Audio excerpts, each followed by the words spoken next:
All right, fig lovers, this is Ross the Fig Boss. I got a really important video for you guys today. I've been getting a lot of questions lately about how to set up my irrigation system. And I think a lot of you guys are recognizing that, first of all, watering really is one of the most important things to get right when it comes to plants. It's the source of all life, right? But take it from me, having consistent soil moisture really is the most critical thing to ensure yourself a nice harvest. Water is the thing that is keeping our fig trees happy, healthy, growing, and not dropping their leaves, not having yellowing leaves, and also not dropping their fruits. Now, if you're somebody out there like me that has hundreds of plants that they take care of, hand watering that many plants is going to be a really big chore every single day. And we don't have time for that. Even if you didn't have this many plants, a lot of us work, we have other things that we're doing, and generally we want to make sure that it's being done correctly. We all make mistakes, maybe we go on vacation, and even if I just had one fig tree, I would be irrigating it automatically with a timer.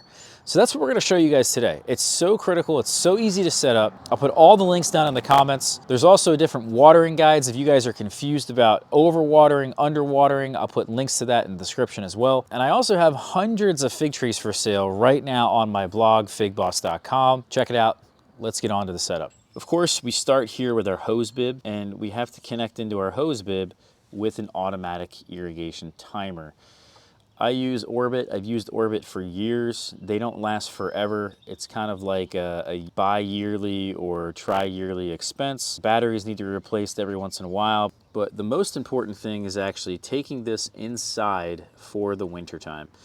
Do not leave it outside. Keep it warm. Keep it at room temperature. Before you start to use this irrigation timer, however, you might need a PSI reducer. It has to be under 25 PSI. Then we move on down to a female connector.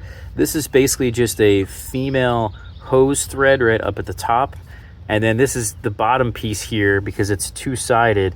This bottom piece will connect into our 3/4 inch drip line. You may find actually using these Ys, whatever, wherever you can find them, to be quite helpful if you have multiple lines. This one here actually hooks into my hose itself that I actually hand water things with. But this line here is one of my irrigation lines, as well as this one here. All right, so then from the 3/4 inch line, we then have, I believe it's 1/4 inch lines that kind of tee off into every single pot that I have here. And the reason for those 3/4 inch lines is what I like to use are these spot spitters. So at the end of the 3/4 inch line is a spot spitter that then goes into the pot itself. The cool thing about these emitters is that we know exactly how much water they emit. We can calculate how much water is supposed to come out of here per hour and then factor in the time that it's running for, and we can figure out exactly how much water each tree is outputting on a daily basis.